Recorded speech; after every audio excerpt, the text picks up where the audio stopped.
Shut up and sit down.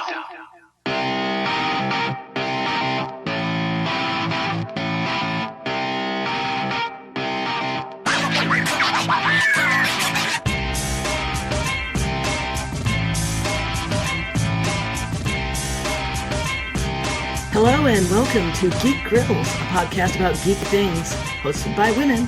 I'm September, also known as 9 of 12, and I'm here with my co-host, the Jen. Hi. And Chris, also known as Lunescence. Hello. So, Grills, what have you been up to recently, Jen? Nerdy TV and movie watching. So much nerdy TV and movie watching. Oh, all the geeky TV watching. So Game of Thrones this season has been absolutely amazing. I read the books and was excited about the HBO show. And I'll be honest, after a couple seasons, I was kind of like, okay, this is kind of meh. I still follow it, but this season has been amazing. So if you tuned out of it the last couple, this one is definitely worth getting back in for. Every single episode has been awesome. So there's been a whole lot of that. That's interesting. You seem to like it more now that they've departed from the books. Yeah, that's the other thing. Everybody's like, maybe it's just because you're excited because it's a new thing you don't know about because you didn't read the books. And I'm like, maybe? I don't know. But I also feel like, well, of course, it's funny. One of my friends was like, oh, the last episode was terrible. And I was like, why do you think that? And it was like, well, there was like no boobs in it. And I was like, well, considering that that's not necessarily how I rate my shows. I mean, to be fair, like there's nothing wrong with that. And the funny thing is there was boobs in the show. I guess it just wasn't in that episode. It just wasn't the boobs he wanted to see, I guess. I don't know. Oh, wow. On the bright side, there was a gentleman listener who immediately texted me who's watching Game of Thrones. And he said, are you guys going to talk about this new great female character? So there's hope. Yeah, no, it's really good. I think the portrayal of some of the characters and just the development that we've seen this season has just been really, really awesome. So like I said, anybody who kind of tuned out, I definitely recommend checking back in. This season has been awesome and it's worth catching up to. So then aside from that, I have a friend of mine who has apparently never seen a bunch of Quentin Tarantino movies. So I took the opportunity to educate him. And considering that Quentin Tarantino, for a while, he didn't get a degree there, but he attended UC Santa Cruz, which is where I went to college and got my degree from. So, of course, I always have this love for Quentin Tarantino. So I forced my friend to watch, Bill 1 and 2, and then Pulp Fiction, and, then next we're gonna watch True Romance, which is not directed by Quentin Tarantino, but he wrote it. So that should be cool. Well, that's funny because Tarantino actually came up in the D&D game that Chris and I played this past weekend. That's a really random thing to come up in a D&D game. It was something with the plot becoming all wonky and out of order. Oh, well, and, yeah. It's like all I could find in these histories seemed to be written this strange person Tarantino, and that's good. It was as if you were writing it in the wrong order. So that's fantastic. Yeah, no. So he really liked it. He didn't enjoy Pulp Fiction, I think, as much as I obsess over it. But some of it is just the nostalgia and everything else. But it was really good. So then finally, I have been rewatching The Walking Dead. So The Walking Dead is my favorite TV show, or one of them. I loved the comic book, and I really have been excited about The Walking Dead. And so I have a friend of mine who had never seen it. So we've been starting it at the beginning, and I have not gone back to watch those episodes again since they first came out. So it's been really interesting knowing what I know now with the current season that just ended. And then going back to the beginning and thinking about how differently I see the characters, knowing where they're going to be eventually. So that's been really fun and really, really interesting. Is it the same friend? It might be. I might be educating. fully indoctrinating. Well, to be fair, like, he doesn't normally watch a lot of TV. He doesn't have cable, or he doesn't even own a TV, actually. So that's been kind of the fun part where I'm like, okay, well, luckily we can stream like everything. So now that I'm officially a cord cutter and have my Amazon TV, it's been really awesome because I can just boot it up and pull from either, everything that I want to watch and show and whatever. So it's been fun. It is wonderful. Do you have Sling? No, I do the Fire TV box is what I have. Well, yeah, but I had a Roku for a while, and Sling is a package you can buy, and the app works on the Amazon, and that's so what you my can mom still does. get. Yeah, because I miss my Food Network and stuff, but actually the thing I miss most now that I don't have Sling is Polaris. See, for me, it's RuPaul's Drag Race. That's like my guilty pleasure show. And without having cable, I have a year to figure out how I'm going to get my RuPaul's Drag Race every Monday night when the new season comes around, because I need some drag queens in my life. And I can't get Logo any other way unless you have cable. So I don't know. Yeah. But Polaris you can stream on the internet, but it's really not the same as when I had my Roku. I could just watch, like, oh, there's nothing on, what am I going to watch? And there would be animated versions of podcasts or people playing role-playing games and stuff. That's cool. Yeah, it's fun. Yeah. So, Jen, do you enjoy the TWD TV show similarly to Game of Thrones because it's different than the comic? That's interesting. That's kind of so the thing I like about The Walking Dead is I do love like some of the characters that aren't from the comic, which is so funny that like some of my favorite characters are the ones that aren't even in the comic books. But I also really get to nerd out, like the end of the last season when I got to see a certain super villainous character show up and be on screen, and the actor looked like exactly what I imagine, and the way he talked, it was amazing to see the comic book come to life. So there's part of that in it for me, but then it is funny that some of my favorite characters are the ones that didn't even exist in the comic book to begin with. But I just think the show is so well done. They do such a good job of keeping it interesting. And then when you go back now and you think about, oh man, this is where these characters started, it really makes you think about how much they've been developed over the last several years. So I think it's just a well-written show. It's good. Did you rewatch the second season? Yes. Yeah, I think we just finished the second season. Is it better the second time around? I think so. Okay. I like it. You didn't like it, did you? The second season, not so much. Yeah, there's been some varying opinions about that. Have you kept current with it since then, or is that kind of where you dropped off? No, I'm on 4th or 5th season. Oh, it's worth it. The last season, so good. Some of the best episodes of TV. There was 2 episodes in particular that I would put in like my top 10 episodes of any show of all time ever.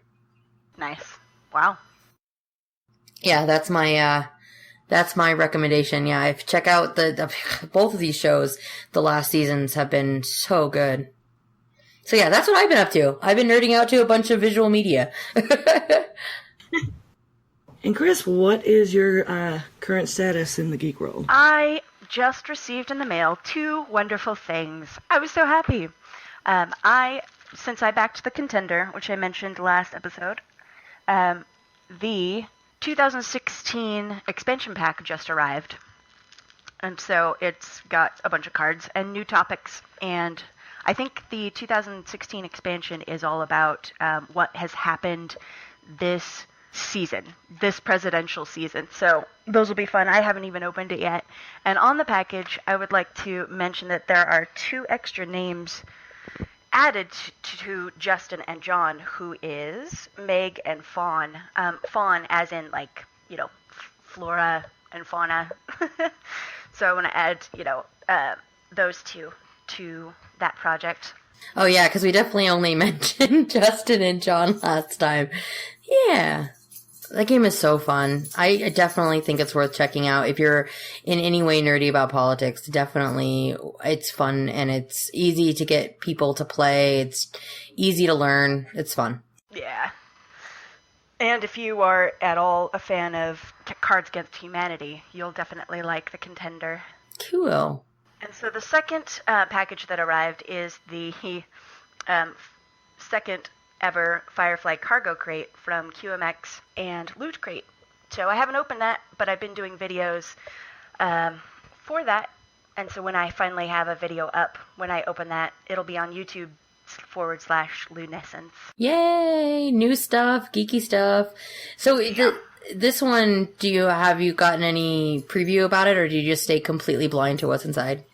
Yes, unfortunately, I got preview about it, and that's because I went to QMX's Facebook page, and I kind of wish that I didn't. I know there's going to be a T-shirt, and it's all Jane themed. The first one was all Kaylee themed, and I'm fine knowing what the theme is, but I think there's also going to be a Jane teddy bear in the box, and I'd rather just not know that. Oh man, Janestown is one of the best episodes anyway, so that's awesome. I know, so that'll be fun. And then I wanted to mention as well some of the things that I really enjoy on the iPad. You can get them on iPad, probably Google Play as well, and on Steam is. Did you guys, back when you guys were kids, did you enjoy Choose Your Own Adventure games? I used to do the books, the Choose Your Own Adventure books. They were my favorite thing ever, except I would cheat with them all the time. I couldn't trust. Definitely. I mean, I'd be like, "Oh, that sucked. This did not work out well. I definitely chose something different." That was actually not my thing. Oh, really? Okay. Well, there are a couple companies called Choice of Games and Hosted Games. You can search all of their games just by those, their company title, and they have a ton of Choose Your Own Adventure game stories. And they're just really, really, really cool. Most all of the games allow that you to be either, you can play as either male or female, gay or straight or bi. A few of the games take it a little bit, one step further. It's really friendly to the LGBTQ community. You can sometimes play as non-gender or trans and have pansexual or asexual romantic interests. And, if none of that appeals to you, you can just, play as a cis person. It really doesn't matter. You can just kind of play it how you want to play it. And, most of the games take about 3 to 7 plus hours to read through. So some of them are pretty epic. And I'd like to, my top 3, if you guys are interested in checking them out, I would recommend the Way Walkers series. It's going to be a trilogy, but there's only 2 out right now. It's kind of like Harry Potter, but with alien races. You get to be a 14-year-old that was accepted to a prestigious magic school. So that one's really fun. And then the Heroes Rise trilogy and the Hero Project trilogy is really awesome. It's like superheroes meets Survivor. That sounds fun. Yeah, and written, these are all written really well. And then Versus 1, I think that's going to end up being a trilogy as well. So far, there's only one story, because these stories take a lot to write. It's coding and writing at the same time, in order to branch off the story as per choice. So they take a very long time to write. But the Versus series is kind of like Hunger Games, but with supernatural beings. So those are some of my top picks for checking those out. Oh, fantastic. Thank you. Awesome. Well, on your choices from the last episode, I got hooked into Dragon Soul. So Nice. And my husband. So I did a little clicky game. You brought the Choose Your Own Adventure to mind, and that reminds me of a friend of mine wrote a play. And now it's been picked up off Broadway. It's called Mystery of the Silver Chalice. And it's like that. It's a play where they interact with the audience, and the outcome changes based on audience participation, answering certain things, what they want the character to do next. And he had posted on Facebook last week, and they're working on some kind of app to help with that. And he's working with some fancy, I don't know, my kids know their names, like people from PlayStation or something. So that's kind of cool and exciting. Yeah, that's super neat. I have to get up there and see it. Really cool. So I've been catching up on Grimm. It's a TV show I love very much and end up, waiting between seasons and binging. We built a new TV stand because our TV broke and we bought one too big to fit. And my husband built this excellent table and painted it all this shiny black.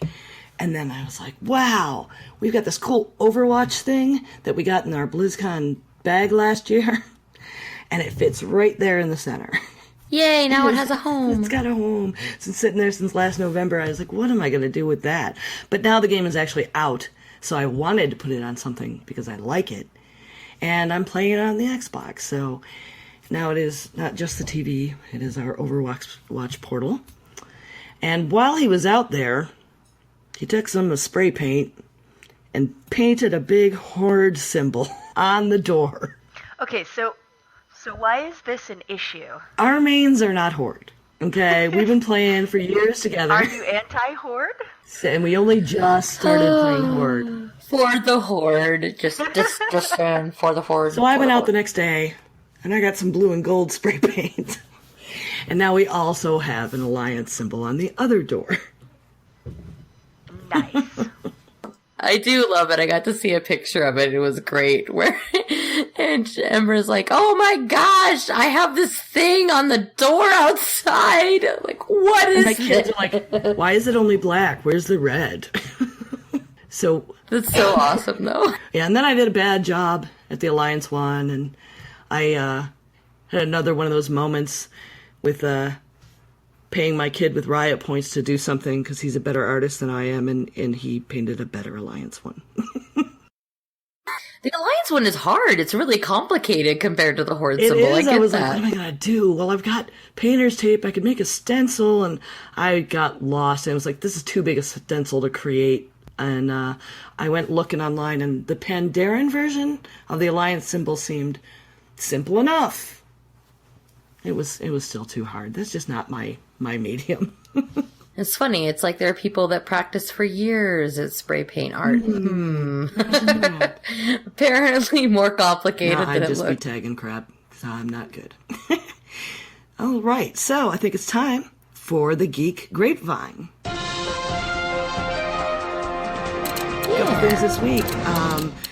Blizzard and Facebook are doing an integration. Jen, you want to explain this? Yeah, so there's been a couple articles about it. We haven't gotten full details on exactly how it will function, but Polygon seemed to have the best article there, and I'll make sure I include it in the show notes. But essentially, what Blizzard, whatever they're called now, what Blizzard is talking about doing is integrating with Facebook to somehow make it so that the Overwatch, Hearthstone, and other games like they have they have a huge collection of games now. So yeah, there's Overwatch, Hearthstone, World of Warcraft, Heroes of Storm, Diablo 3, and StarCraft 2. So you'd be able to, first of all, use your Facebook login to access those games.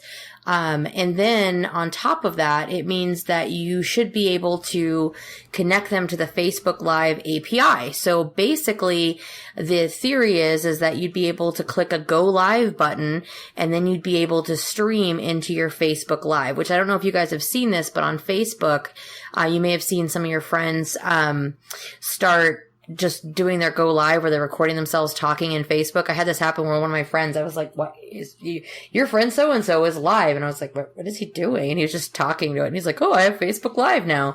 So this has been a thing that's been, they released it to just a few Facebook members, and then it slowly just seemed like everybody eventually got access to it. So I guess that's in theory what it's going to do. Now, of course, there have been all of us who are familiar with Twitch have asked a million questions like, how is there going to be a chat? Is there going to be a chat? Is it going to be limited? How do I market this? Is this going to replace Twitch? Is this where Blizzard is going to have their content go now? Because there have been major channels and events happen on Twitch. Is this their new plan to stream those bigger events right to Facebook? So it's going to be interesting to see how this develops and where it goes.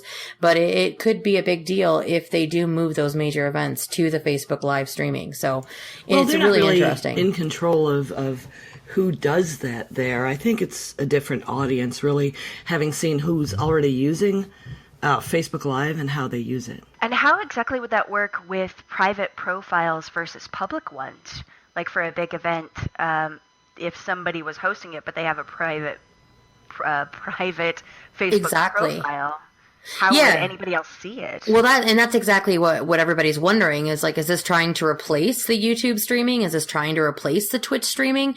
Or is this just something that's going to be some additional functionality? So I guess it really just depends on how it goes, how easy it is. I will say that as somebody who's streamed on Twitch, it is hard to set up. There's kind of a barrier to entry. You have to understand how to use a program to get your things to work and everything else.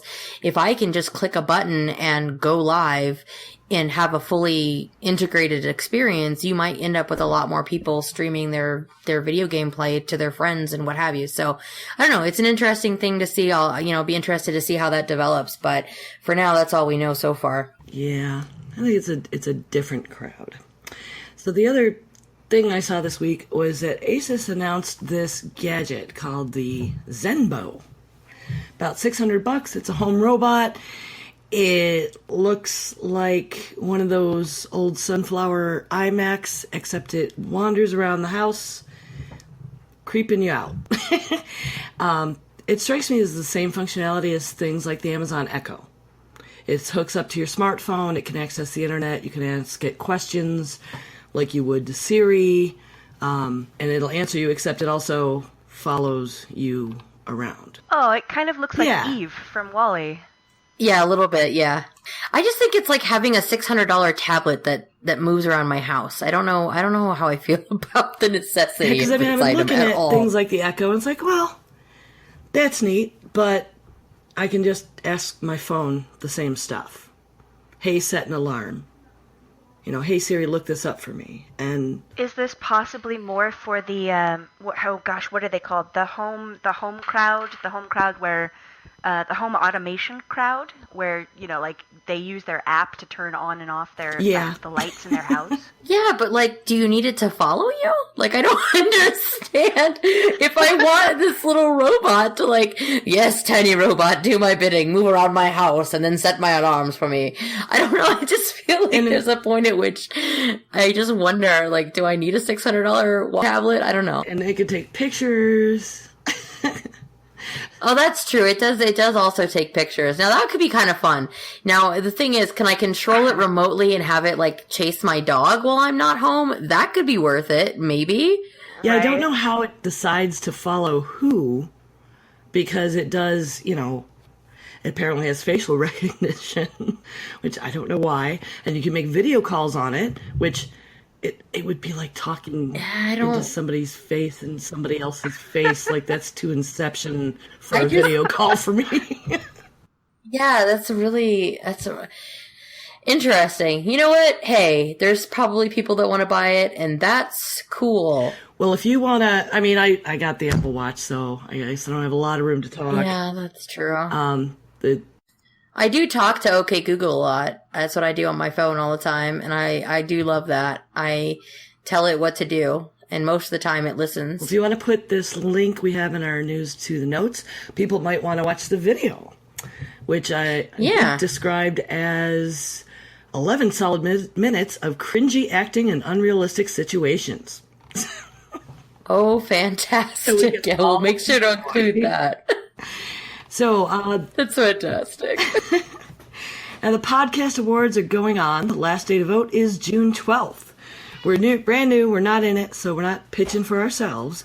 But our listeners will almost certainly recognize a podcast or 2 or 3 or 5. And if nothing else, I know I found some really great ones that I'm going to check out.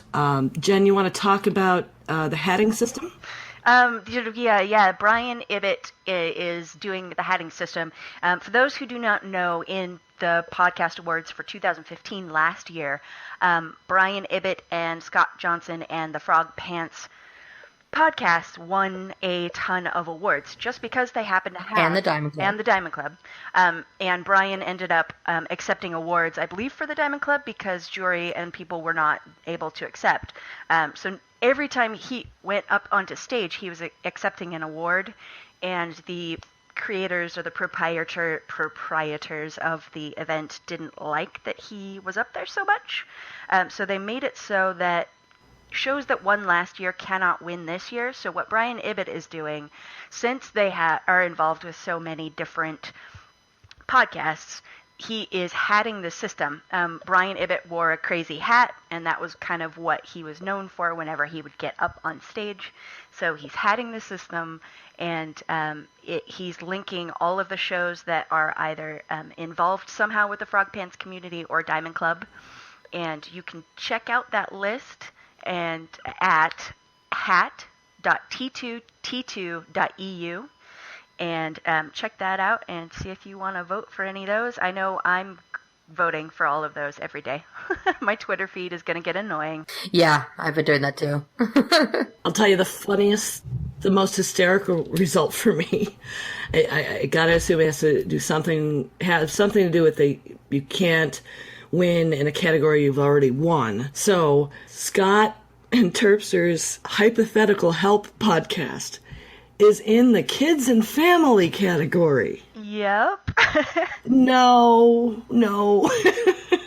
Should be under comedy, but they're so ridiculous. I mean, I just think I agree with the conversation that they had on the morning stream about it. Everybody kind of had their raging moments. So if you don't watch the morning stream, by the way, you should. TMS is awesome. But the fact that this has gotten so silly that we have to have like legacy shows and now you can and can't win, or you need to have some special thing. I just think it's so ridiculous, because then it's not really the podcast awards anymore, and it's not about what people voted for. And yeah, so if the Frog Pants Club or the Diamond Pants community is awesome at getting 1 million votes, then great. Let them get 1 million awards. I just think it's so ridiculous. Yeah. The curators definitely needed to seek out, I think, just more podcasts in general would have been a better solution. Oh, and do we know who the hosts are going to be? Because I hope they are different. No offense to the hosts from last year, but it was just really awkward the entire time. Yeah, I hope they make a lot of decisions that are different. But we'll see. I don't know. Who knows? I just think either way, if you get a chance, go to the link, at least vote, and then we'll watch Brian wear a goofy hat and collect for everybody, and that'll be hilarious. Oh, I wonder if Scott Johnson and Brian Ibbett could actually host that some year. That would be fun. Yeah, if you're going to make them a legacy, at least do something fun like that, have them host it. That would be smart. That's what I was thinking. I was like, okay, if you don't want them to win, then get them more physically involved in it, and then there'll be a reason for them not to be the casters for 1 million shows that are in the awards. Right. And oh, yeah, go ahead. Now, I say that would make sense, and with a title, if you're going to use a fancy title like Legacy. Right. And you really want to be creating one, go ahead. And obviously, if their podcast is going to win, podcasts are going to win so much, they're probably good speakers. Abso-smurfly. So, this week our main discussion topic is to be about the image of female streamers. I'm sure we'll branch into, in general, gamers and geekdom and such, but we watch streamers.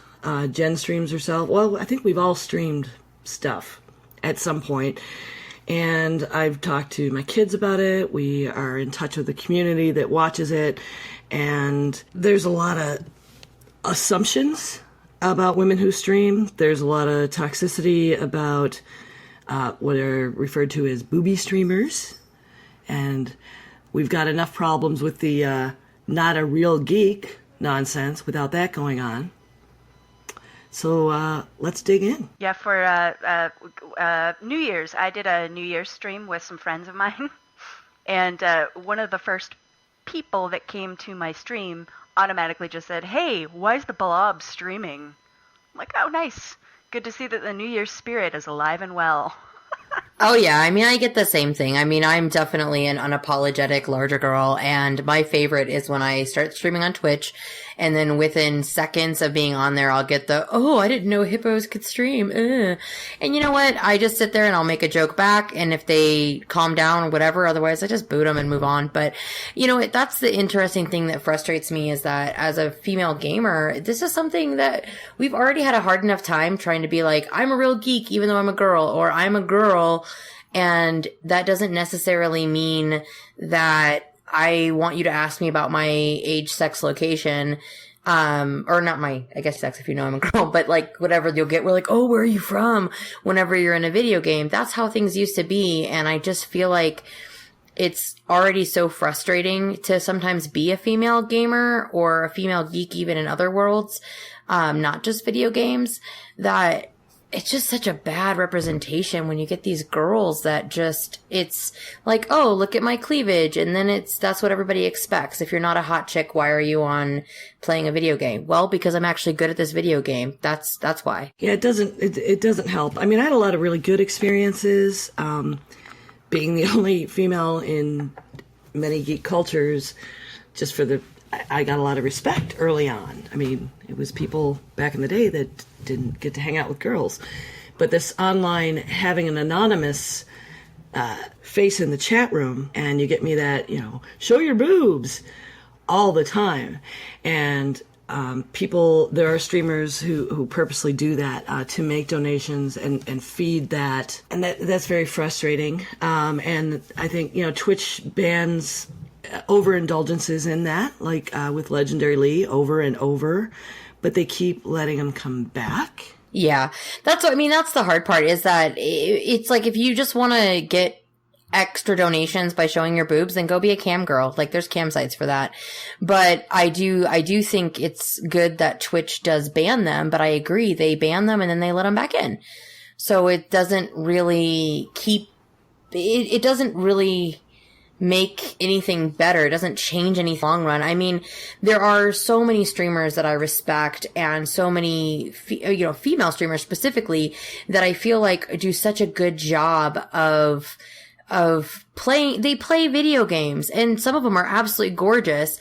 And that's okay. There's nothing wrong with like being a pretty girl on stream and doing girly things on stream. Now, if you're going to ask about your camel toe and talk about that, and you've got like an eighth of your screen actually has a video game that you're not actually playing, why are you on Twitch? Like, that just doesn't make any sense to me. I mean, granted, yeah, we all have this freedom, do what you want, but at the same time, I just think that's so ridiculous. Well, on that note, that reminds me of Casey Tron. I asked my sons what female streamers they like, and they said, why?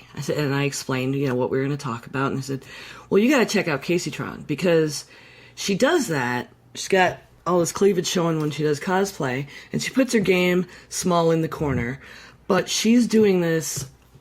It's a parody of the booby streams. I mean, and she does this funny comedy bits, over the top acting. She has I've watched her. You can see the games, and she's actually gaming and decent, but the game's real small. And people are like, why, you're not even a real gamer? And they start to get on her about it. And she's like, well, the games aren't really important. That's not what streaming is for. But she's just playing. Right. And so like, oh, you're such a sellout. She's like, but I have to pay Tyrone, and like breaking down, crying, and it's funny for her to be able to play off of that. And I mean, some of her sponsors are feminist organizations, so I give her definitely points for clever and for comedy without hurting other female streamers. Well, and to take the devil's advocate point of view, it's kind of like getting upset. It kind of feels like it's like getting upset at somebody's personal Facebook page and what content they have on there. Since it is their own stream, why is it necessarily a bad thing that they want to do what they want with their own stream? Yeah, I mean, that actually, that is something I thought about. And one of the things that I thought about when I was thinking about this topic is the fact that originally, back when TMS, but before Twitch had the creative channel, and they were like, if you're not playing video games, you're going to get banned. And so it was funny because TMS, they would use Twitch to have the morning stream being broadcast, and every once in a while they would get banned or kicked or whatever on Twitch because they, quote, weren't playing video games. So, when they opened that up, it did give that freedom, but at the same time, I guess it's just frustrating because then that's what becomes the expectation of the female streamer, is that, okay, the only female streamers that are allowed to stream are the ones that, or maybe it's just the fact that it's just, that's the image that you're putting out there of that's what a female gamer is this chick that doesn't really know how to play video games, who just wants to get some money and attention, and it looks like she came out of a Maxim magazine. And like, that's just not who I want to see representing us. Now, I mean, you're absolutely right. It is their stream. But I just wish that, that there wasn't that negative image out there. It's just frustrating. I think it is definitely a difference reflecting on the image of a culture, and it bleeds over and affects how others are going to behave when they come see you stream. Where on Facebook, I mean, that's your friends and that's your connections and that's your personal community. Twitch is a public venue and people are looking you up by the game you've listed. Sure. So I think it can directly affect other streamers. Now, it's not just women dealing with this. I know I talked to you guys about my husband coming in, and the first time he looked up and saw Joss, and the first time he looked over and saw me watching Mackenzie, and he was like, "Oh, who's that?" I was like, that's Joss, or she's pretty. Like, he was surprised, and it's like, what?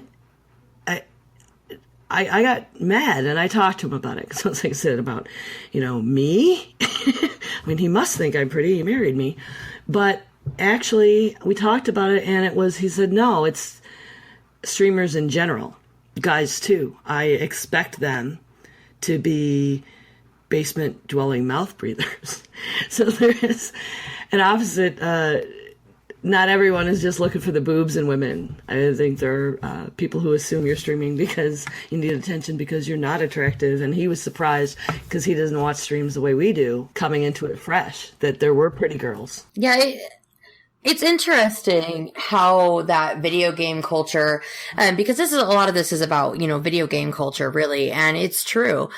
I mean, the perception of the video game player and what they look like. And then, yeah, I mean, that was I can't help but think of the South Park episode when Cartman is like, "Ma'am, like, I can't leave." Like, and they're just playing, and that is what people used to think of. But now, I mean, just so many, it's not just the nerds or the geeks or the whatever. Everybody plays video games. I mean, now at work, I can comfortably mention that I play video games at work, and I'm not going to be ostracized as the weirdo that plays video games like it used to be. I used to have to hide it. Now, I will say I do not publicize that I LARP at work because that still is weird to people. But, it's definitely more acceptable. And I guess part of it is that people want to, I don't know how you would put them on a pedestal, like these beautiful women. And like, I feel like these women, I wish that they would think about the perception that they're giving for other people of, okay, you're basically saying that this is what a gamer girl looks like. Like the Legendary Leah thing, like Arleia, I watched her videos and it was totally ridiculous. It had nothing to do with video games at all. And I'm glad she got banned because I feel like her stream it just made female gamers look awful. She outright went, and she has t-shirts you can buy that has, it's a Twitch warning, contains no video game content or something. It says right on the shirt that she is selling for money. I'm like, wait. Well, and to be fair, if it works and she makes money off of it, is that something that she should be allowed to do? Yeah. Oh, yeah. I mean, she can definitely do it, but I'm just not going to respect it. I guess that's at the end of the day. That's it. Is that I do vote with I've mentioned this before. I vote with my feet when it comes to Twitch streams, because yeah, for every Legendary Leah out there who I don't like, these booby streams that I feel like set a bad example, I will be out there absolutely promoting the heck out of the ones that I love to watch. Joss's stream is great. It's awesome. She's so girly, but also she kicks ass at video games. And I love listening to her talk about her love for like WoW characters and the lore. And then like Karma, she plays Hearthstone and she's also a badass. Like she is awesome. And then Hafu, she's been around in the Hearthstone world for forever. And same thing. Like, she is a gorgeous girl, but it's not about that. It's about the fact that she's an amazing Hearthstone player. And that's why I guess I'll just always support those ones, that it just makes me sad that these girls just, that's their approach. But you're right. They're free to do what they want. And I'm just gonna continue to not watch their streams, but it does make me sad that, you know, younger girls are gonna see that, and I just hate them. I just hate for them to think that that's what they have to do to get attention playing video games, is to be like that, when they could get attention playing video games just being good at the games that they play. Oh, sure. And I agree with that. I think there's other better venues for that. But is this also possibly delving into the realm of exclusion versus inclusiveness? Because I know in the geek community, that's kind of a heavy topic, where we want to be inclusive of everybody. We want to include, like one of the things when I first found Legendary Leah, is that in order to entice more subscribers to her channel, she would say, hey, if I get so many subscribers in this amount of time, I will cosplay as such and such character. And so that's kind of a neat, neat little thing. Like, if cosplaying is something that she is passionate about, and that's her geek cred, and that's part of what she likes to do for streaming, I think that's, in its own way, I think that's kind of cool and should be included within possibilities for game streaming and stuff like that. Yeah, I mean, I respect that. That's a creative outlet. I just think the part that kills me is, like I said, like the certain shots where you could tell that she was just, I mean, some of it's just downright inappropriate. Like the camel toe comments and stuff like that, and like zooming in on it, that is ridiculous. Like, that is pretty much has no place on Twitch. Like, I don't go to Twitch to see some chick like highlight her lady bits in sheer spandex, you know? And outright nudity. Yeah, and then, I mean, if you're doing cosplay, go to Twitch Creative. There's a place for that. If you're on Twitch General, it's meant for gaming streams. If you're doing kink, go there. There's a whole other site. At the time, Twitch Creative didn't exist, so she wouldn't have been able to go there. But there's lots of venues for lots of things, and Twitch is supposed to be for the gaming part. So yeah, that I agree with. I think it's a good thing that they have the separate, the separate channels now. I think having the Twitch Creative was smart on their part, because there are so many people that are doing creative things, like Bonnie Brushwood, the Invisible Wife, from. I know her from Night Attack because I listened to Jury and Brian Brushwood on Night Attack. But she was painting like a couple weeks ago, and it was just so cool to sit there and watch her paint this giant painting. And I loved watching it. And I do appreciate that Twitch is giving us that avenue now to see the creative side. But I do want to keep and preserve the video game side. And I think I want to see there be legitimacy in esports, legitimacy in video game competition, and the fact that video games are a legitimate hobby, something that shouldn't be looked down upon or shamed. And so I think a big part of that is making sure that the people that are going to be the face of that community, they have a certain standard that they have to set. It's just like, I think one thing Dills always says that cracks me up is he goes, yeah, so we want to take esports, people want to be taken seriously, but their name is like Waffle Stomper 575. And, how are you going to be taken seriously when you have this ridiculous handle? But, at the same time, I do think that we're still in that stage where, if we want to see the legitimacy come from it, then we definitely have to protect kind of how that image goes out there. But also, I agree with you. I don't want to be exclusive either. So it definitely is a hard line. Yeah, and I agree with both of you guys. I just wanted to take an opposite, stance, just so we, yeah. It's good to think about. And there's so many good, women out there doing good things, and I hate to see that diluted. So, like Mackenzie's, maybe that's a funny name, but she actually has epilepsy, and streaming is how she's getting by and making her living now. We know Karma also had, physical issues that took her out of her former profession. Very nice. I mean, not nice that happened, but very nice that they're able to find this avenue to make a living. That's awesome. I didn't know those things. Yeah, it's.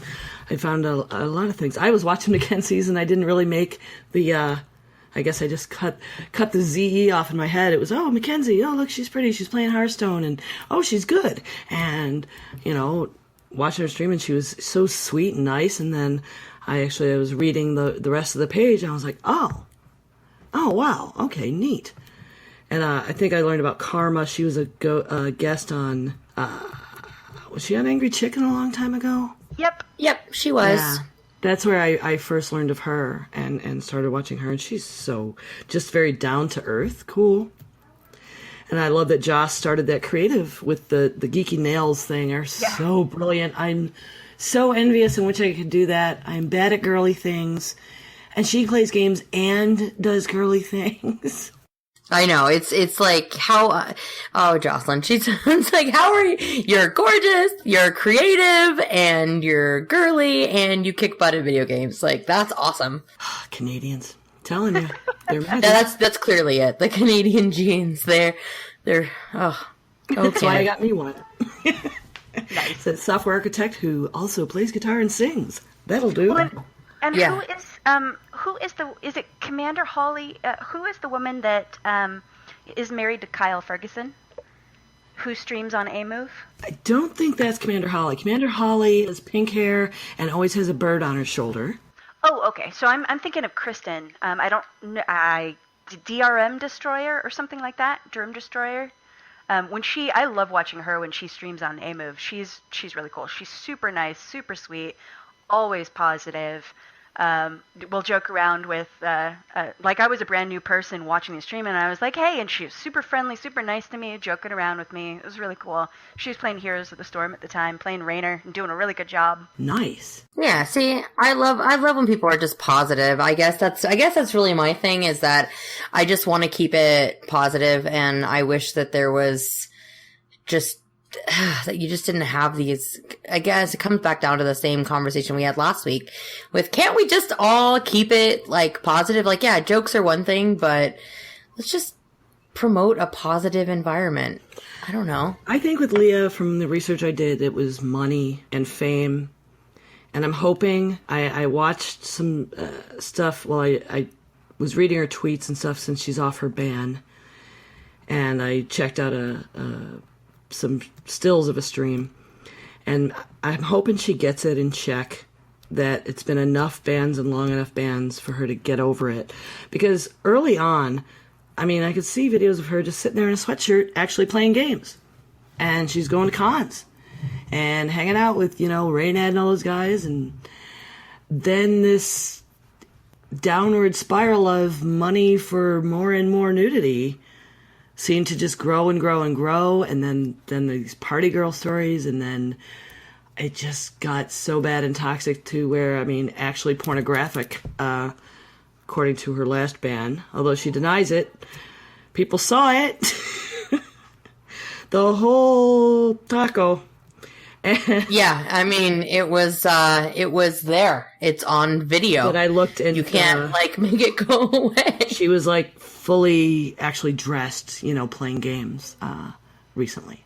So, well, good. So maybe she's gonna go back to keeping it classy and just being a cool gamer chick, and hopefully we won't have to have any more booby stream drama. That's a really good word, too. Classy. Classy is super sexy, in my opinion.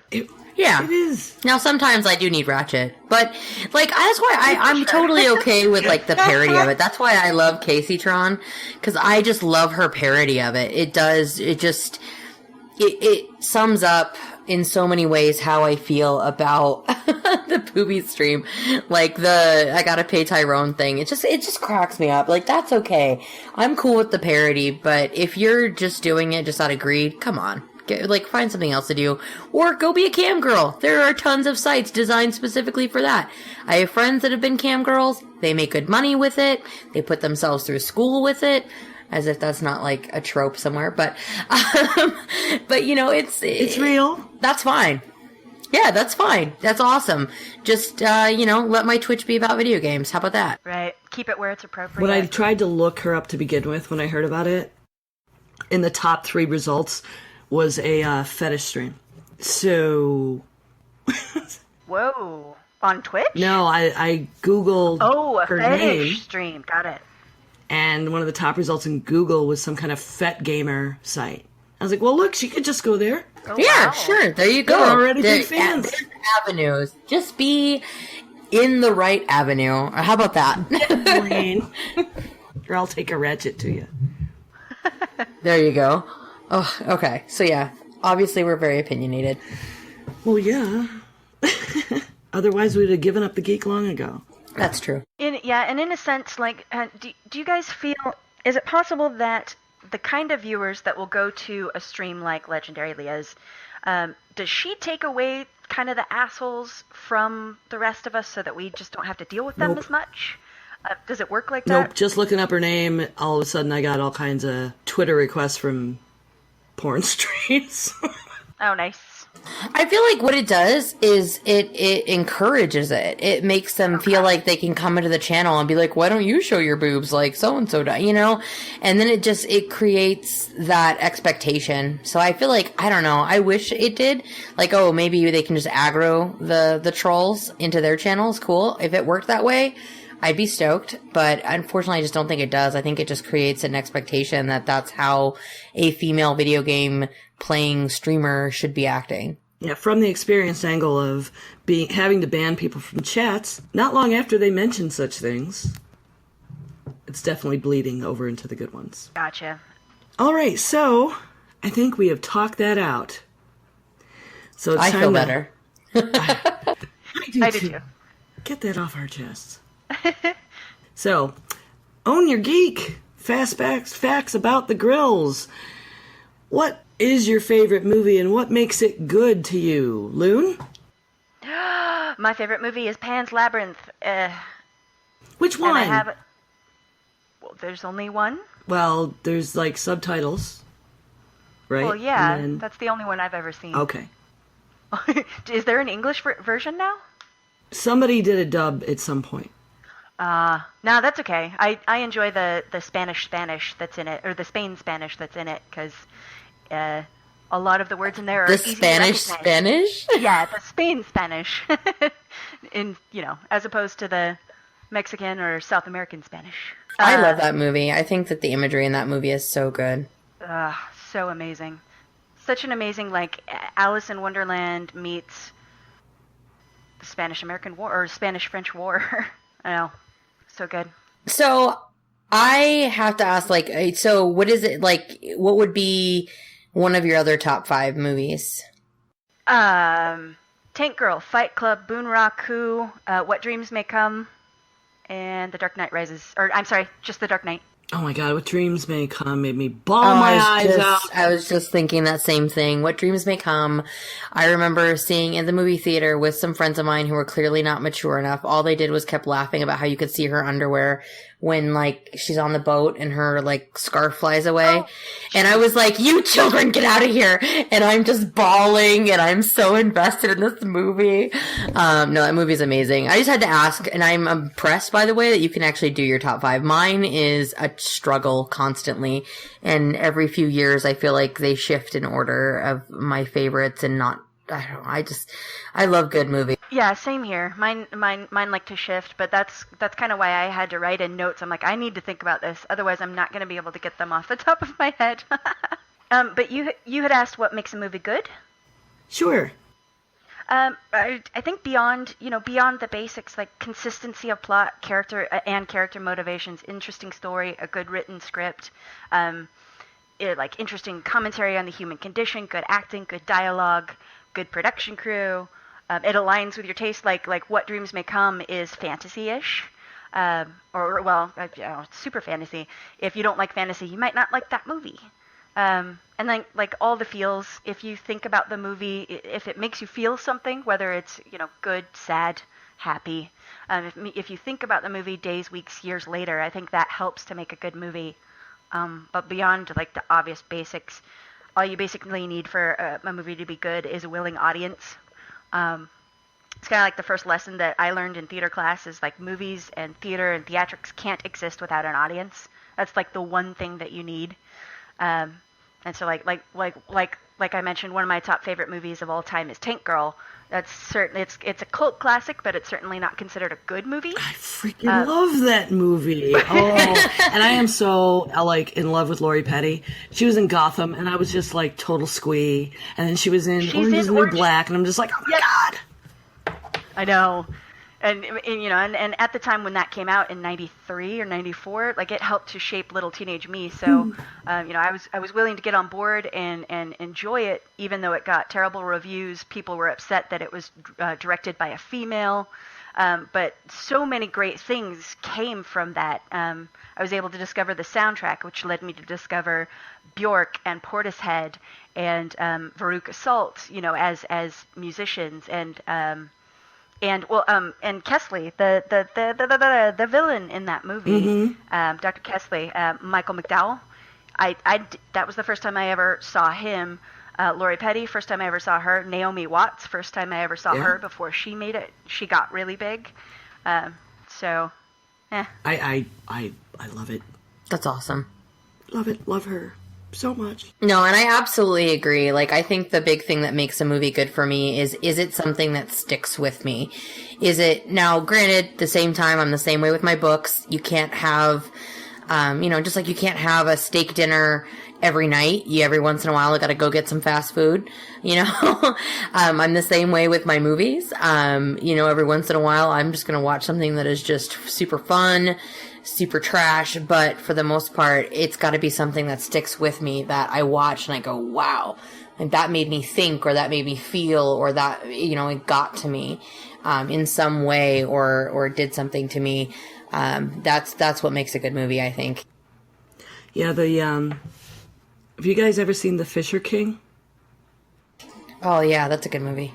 I know I've heard of it. I'm not sure if I've seen that. It's Robin Williams, and it's worth watching. I mean, as far as delving into mental health issues, and just the drama and the imagery, and there's just so many things about it. I do sometimes really geek out on a movie with something about a shot. I mean, I'll be in some really giant epic battle scene in a movie, and like something about the lighting in a shot will pull me out for a second into, oh, wow, that was a brilliant way to portray that, you know. Nice. Yeah, sure. So, it's like I just had somebody watch the first Kill Bill, and there's the part where what's her name? Why is her name escaping me? When she's whistling, and the whistling goes from being her whistling to the background music sound, and that eeriness of her going to assassinate this chick with this like lighthearted whistle.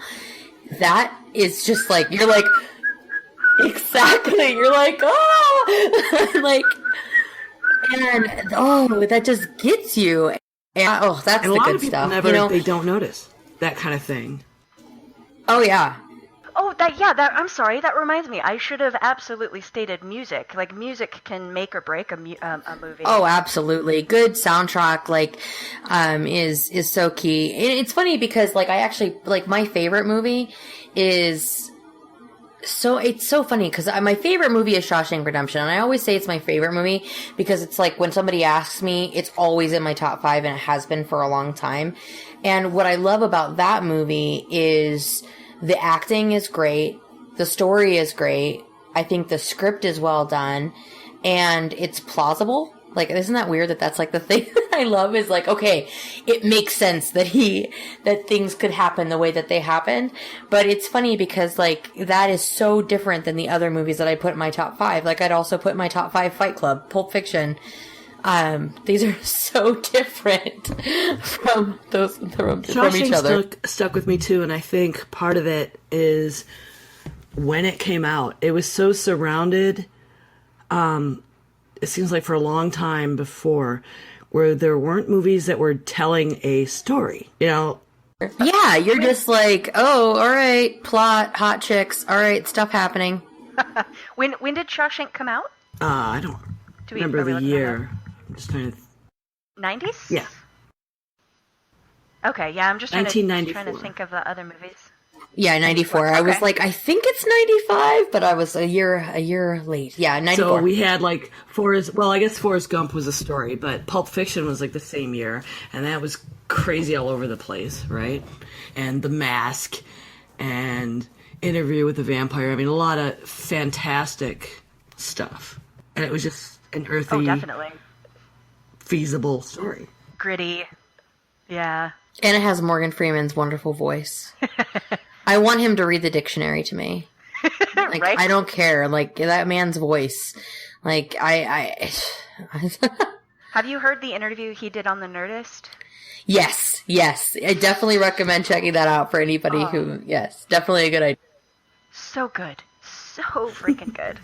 Yeah. All right, Ember, what about you? What's your favorite movie? I have so many because they're all so crazy, but I mean, I guess The Princess Bride has to be right up there.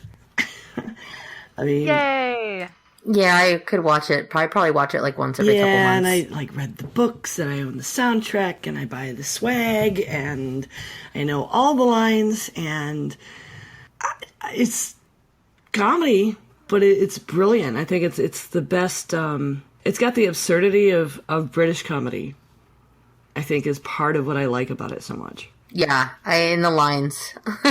The lines are so good. Yeah, great characters and great dialogue. It's great story, Really, too. so stick with you. Can't help it. I mean, it's just a cheesy, tropey And the love story.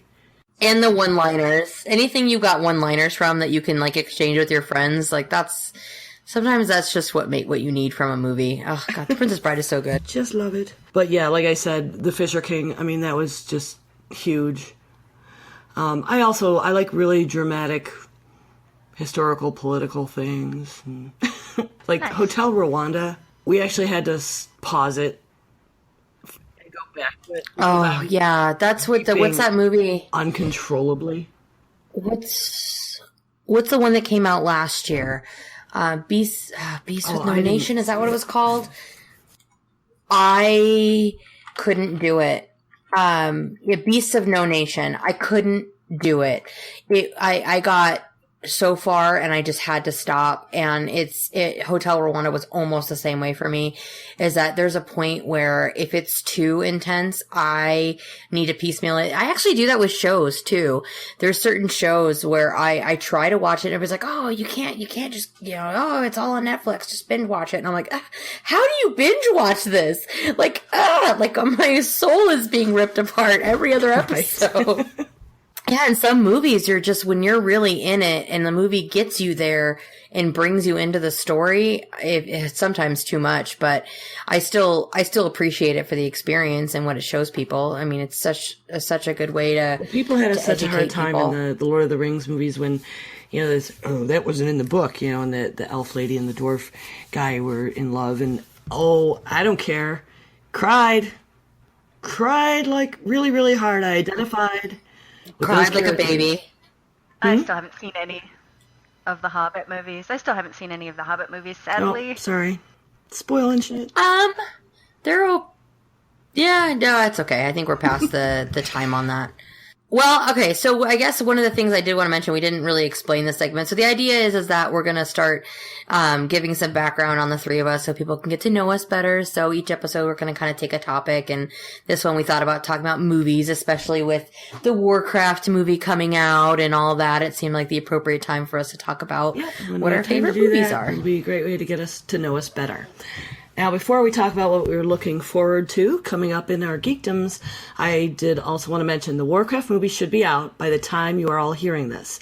But our discussion is going to wait until next episode so we can get the full report back from Loon about the Frog Pants event she's going to.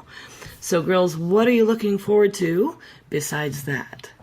Yeah, other than the Warcraft movie. Just as an FYI, this Sunday night, I work graveyards at Boise State University, and when I came into work this past Sunday, I was told that there were recently some killings or murders in South Jordan, which is where I'm heading to, because that's where the movie's taking place. It's just like, thanks. You just gotta love coworkers sometimes. That was super positive. Yeah, thanks, guys. Yeah, thanks. That's great. But other than the Warcraft movie, I'm just found out about Civilization 6. Do you guys play the Civilization games? I have played before. I have too many games, and I can only limit myself to play many games at the same time. Many, like Civ 2. So, long time ago. Nice. Yeah, Civ, not the most recent one. Yeah, Civilization is definitely one of those games that will take your life away. Depending on the size of your map, a game can take days to well, I guess maybe not literally 24 hours, but it can take days to finish, so that's fun. But that's coming out on the 21st of October this year.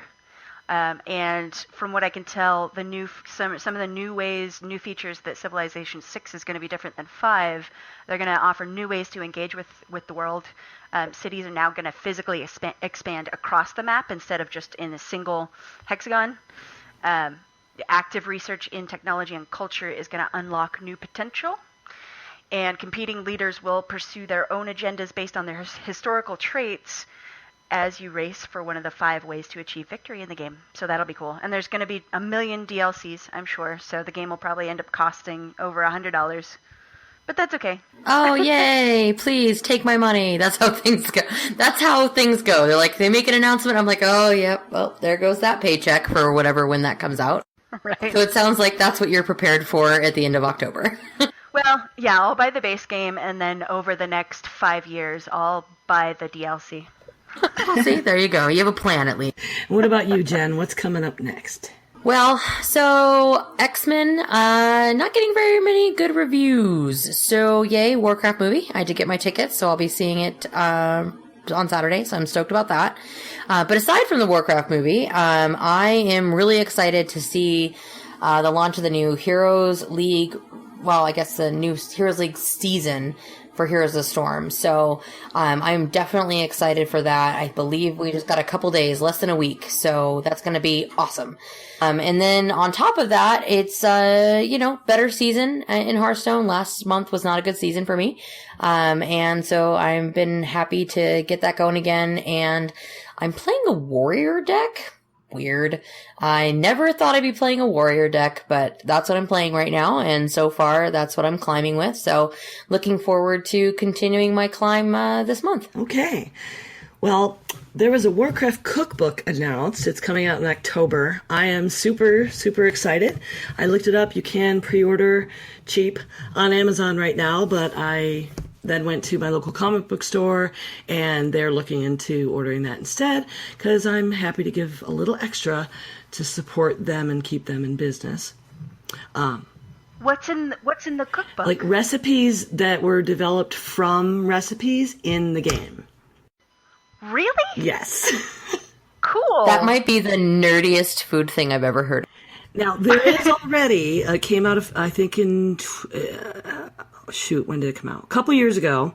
There is a Game of Thrones cookbook already out. I am considering purchasing that.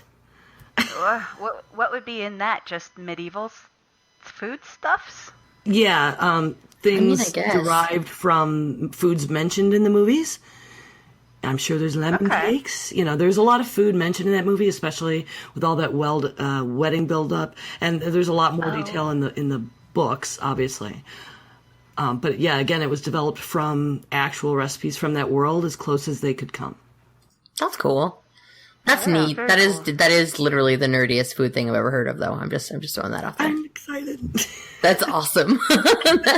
So then you'll have to tell us how things taste and tell us which recipes turned out to be your favorite. So I can't wait to hear more about your World of Warcraft cooking adventures in October. What are in mana buns? What's? Yeah, can you mention, or do you know some of the names of the recipes? Not off the top of my head. I don't have the books yet. Well, one's not even out yet. Like Duratar cakes or whatever. That's all I could think of is like, what's the one you get at the low level? The Murloc fin soup. Oh yeah. Right, but they obviously couldn't get the Murloc fin, but maybe they used shark fin. I don't know. Maybe we do something else. Yeah, that's awesome. For my druid right now is buttered sturgeon. That's easy enough. Well, see, there you go. All right, that's going to be interesting to see when that comes around. All right, so contest. We had a contest. We got a couple of people that answered. Our trivia. Our trivia. Only 2. So let's flip a coin and see who gets the game. Does one of you have a coin? Thank you for responding, both people. Yeah, no, absolutely. And we'll have to give more time next time. I mean, we obviously, this was really fast. Early. Because we're recording on a Tuesday, and it came out Sunday. All right, so who were our 2 that responded? Sean White, also known as Cyrenax of the Part-Time Gamers podcast, and Vinod Thomas. He's actually someone I know who lives here in North Carolina who's a real trivia buff. Oh yeah, and just a reminder, the question was, according to the Redditor, how much would Captain America have been owed by the State Department for the time that he was like cryopreserved, right? And his active hours or whatever. And they both gave the correct answer right down to the cents. That's fantastic. What is it, like $3 million or something like that? It's fantastic. Yeah. All right, so somebody call. Let's see. Sean answered first. Call for Sean, and I'll flip a coin. Okay, I'm gonna call heads for Sean. That is the best coin sound I've ever heard, ever. It was a quarter with what's on the back of this quarter? Some kind of bird. Okay. All right. Well, they're also different now. So anyway. Oh, Peregrine Falcon. It's an Idaho quarter. Oh, it's an Idaho quarter. Ooh. I like how she got really excited because she knows. I did. That's really cute.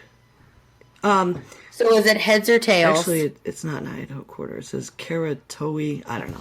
Anyway, Vinod won. It was tails. Okay. Well, first contest complete. So Vinod can go and pick his theme game right after our patron. I think our patron should be able to pick his first or how many patrons did we get?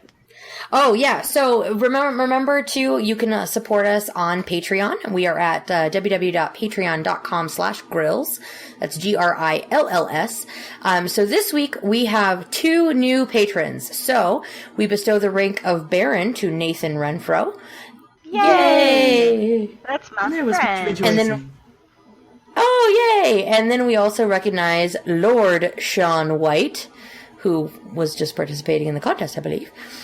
So thank you to all of our patrons, and remember, your feedback is always welcome. So if you have any comments about the goals or anything else there, don't hesitate to let me know, and I'll be more than happy to do that. Now, for the contest update, so again, our next 5 patrons, since we announced it last episode, we'll get a Steam code, which is on our website under contest. You can see the list of what we have available. So that means that Nathan Renfro and Sean Waite will both get codes there, and that means there are still 3 more codes to give away. So sign up to support us on Patreon. Again, patreon.com/grills, and we definitely appreciate the support.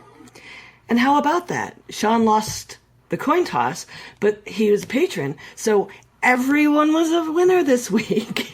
Everybody is a winner. That's awesome.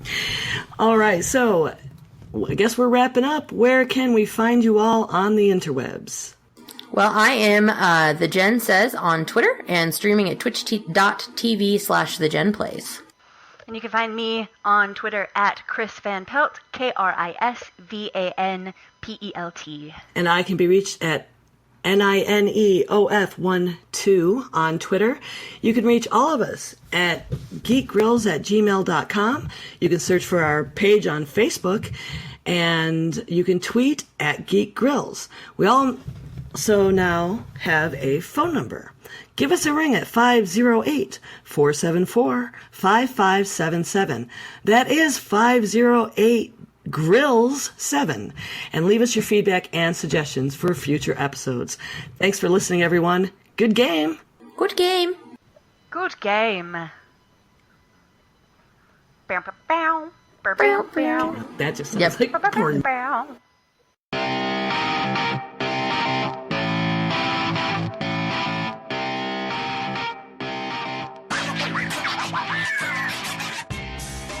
Hide. You grin, and I not know why. I trembled from inside. The scent of a filthy molded twilight, familiar's fermented grapes still festering within. A knowing grin soar to my eyes. Of this I internally despise. A form, a dialogue, a ratchet blow. Humane as a weathered, withered rose, erectly clinging to vitality. A poem by Jake Cooper on HelloPoetry.com.